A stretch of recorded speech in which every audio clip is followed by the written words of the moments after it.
Hey guys, it's Devin and welcome back to our channel. Today we are doing another baby name video, but it's going to be a little bit different than the past two. We're going to be talking about middle names and how to pick out a good middle name for our kiddos, and what tips we can follow in order to have the full name have a nice melodious ring to it, have a nice flow. So if you guys have any suggestions on things that you did when picking out your names for your babies, please leave it in the comments below. If you're not subscribed to our channel, please subscribe for future updates, and if not, welcome back. And let's get started. And if you hear any little baby sounds, that's because Isla is right next to me playing with her toys. So our first tip that I had is to first decide if you want the middle name to have meaning or not. Now, not everyone does that. Sometimes you like to just pick a name that you love that has a nice sound with your first name, and others like to have the middle name as a family name. So if you do decide to have the baby's name as a family name, you can be a little bit creative with it. Talk to your family members, find out great aunts and uncles' names, great grandparents' names, surnames, maiden names, because those are all names that are family names that you can use as a middle name. So you're not necessarily stuck to one specific name. You can be a little bit creative, so just do your research. Step two is to pay attention to the flow of the name. So you never want the first name to have the same end consonant sound as the middle name's beginning. So for example, I love the name Bailey and I love the name Lily, but together Bailey Lily is a little bit of a tongue twister. Same thing with the name Colton. I love the name Colton and I love the name Nolan, but together Colton Nolan doesn't have the nice flow to it per se. So you don't want to pick a name that will be a tongue twister. So a good thing to do is to say the name out loud, especially with your last name, to make sure it all sounds good together. Step three is to also think about the syllables in the name.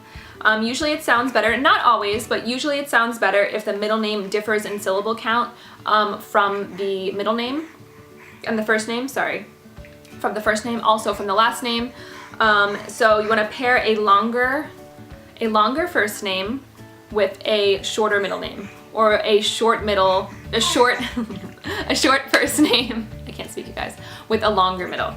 So as example, I've always loved the name Liv. We thought about that for my daughter, and I love the middle names Rose, Grace, Hope, Faith, names like that. But Liv Rose, not that it sounds bad, doesn't sound as good as like Liv Elizabeth or Liv Honora. My great grandmother's first name was Honora. So we were thinking about using that, which didn't necessarily sound good with Isla, but it sounded great with Liv. So Liv Honora. Another example is the name Ellison. I love the name Ellison for a boy and the nickname Ellis for short. But if you do like the name Ellison, you don't want to pair it with a name like Jonathan, Ellison Jonathan. Not that it sounds bad, but it sounds better if you do like Ellison John or Ellison Drake. It has that shorter middle name with the 3-syllable first name. And like I said, that's not always the case. You just definitely, like the second tip, want to say the name out loud and see how it sounds, especially with the last name. So think about syllable count. The next thing is you want to think about the initials, and this is something that a lot of people don't think of until after the fact sometimes.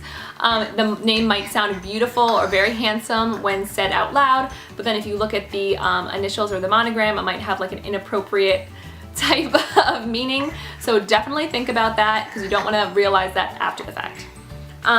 The next tip and the last tip is to think about the possible nicknames. So sometimes our middle name relates to the nickname that we get. So the name Mary Elizabeth, even though that sounds very nice together, you might get the nickname Mary Beth, which is perfectly fine as well. But if you don't want to have that or have a nickname for your child in general, always look at the middle name and see if that's a possible thing to happen with the nicknames. So those are my tips. Again, if you guys have any tips, please leave it in the comments below. And if not, thanks for watching, you guys, and stay tuned for future updates. Bye!